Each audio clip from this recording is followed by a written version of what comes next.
ka ng forum, di ba? Pag gamit-gamit mo, wala, umatin niya pala ako ito.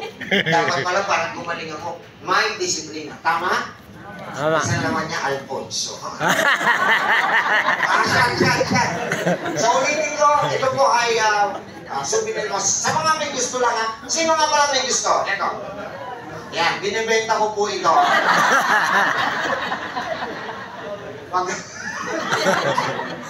Hoy, hayaan mo muna ako magpaliwanag. Sabi, alam, pinagkakitaan ko. Hindi yun. Sino yung mga followers ko sa Facebook? Matagal na. O hindi, alam nyo na ako ay missionary doctor. Yes. Na I'm not accepting payments sa lahat ng services ko. And I'm not accepting donations in any form. Kasi yun ang po yung sinumpaan ko tungkulin kay Lord eh. So, ba't po ka nagbebenta? Hindi po ka nagbebenta. 6 years ago, magsi 7 years na po this coming November, ang inyong lingkod po ay napagkatiwalaan ng Panginoon na magkaroon ng foundation. Ang pangalan po ng foundation, Zeal to Heal Foundation. Ito po yan. Na kung saan, para kanino yung foundation? Para sa ating lahat yun. Pakinggan nyo ha. Baka kung ikaw mismo, personally, may kakilala, kaibigan, kamag-anak na may sakit, pero walang kapasidad magpagamot. Wala. Pasulatin nyo lang po kay foundation. Or, mag-message sa official Facebook page ko. Okay? Dadaan lang po yun ng screening committee. May screening committee po lahat ng foundation. Pagka po siya napiling beneficiary ng foundation, sasagutin po ng foundation yung buong treatment program. Amen. Pag sinabi po natin buo, hindi po 1 linggo lang ang sagot. Hindi po 1 buwan lang, hindi 1 taon. Pag sinabing buo, simula umpisa ng gamutan hanggang bumalik. Ano nga bang buhay? So magpagaling na, sagot ko pa rin. Dahil pa niya ng anak ko. Habang buhay daw.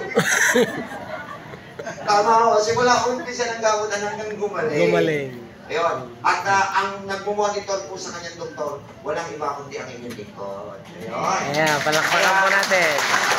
Kaya pag kumuha ko kayo nito, pakinggan nyo ha, nakapag-donate ka, yung proceeds kasi sa kanya. Tapos ikaw naman, may souvenir. So wala akong kinuha, miski ko sa'yo. Malinaw? Hindi ako tumatanggap ng donation nga eh. So nag-isip na lang ako ng fundraising drive para hindi maisip. So, lilinawin ko, hindi po ito compulsory. Kung sino lang yung may gusto. Malinaw? Pero palagay ko yung mga hindi bibili ngayon, matagal gagaling. Palagay ko lang. Nasa sa inyo naman.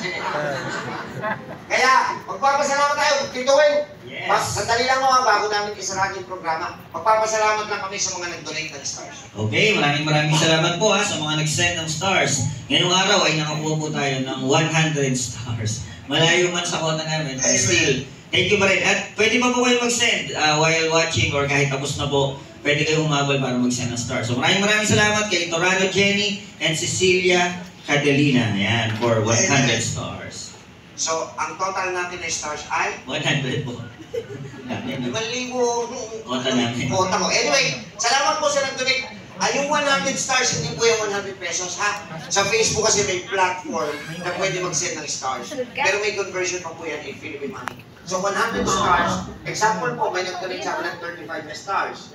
Ang conversion on in Philippine money is 70 pesos. So almost kalahati. So kung 100 stars ang na-ipon namin ngayon, more or less, mga 43 pesos po. Yung na-ipon namin for today's program. Yung buong health forum na yan, sa mga nanonood sa Facebook. Siguro sabi niyo, maliit naman. Naku, wala akong maliit mag-free foundation. Kasi naniniwala kami, kahit gano'ng kaliit yan, pag pinagsama-sama natin, may buhay pa rin tayong pwedeng matugtog. Amen. Sa mga nanonood po ngayon, pwede pa ho, hanggat nakalive pa kami. Katulad niyan, tatanungin natin. Sa mga nandito, sino po ang nanonood sa akin sa Facebook? Dami. Halos lahat din. Nag-donate na kayo ni Stars? Alam niyo na. Ayun, pero palagay ko ang pinanonood nyo, yung every Tuesday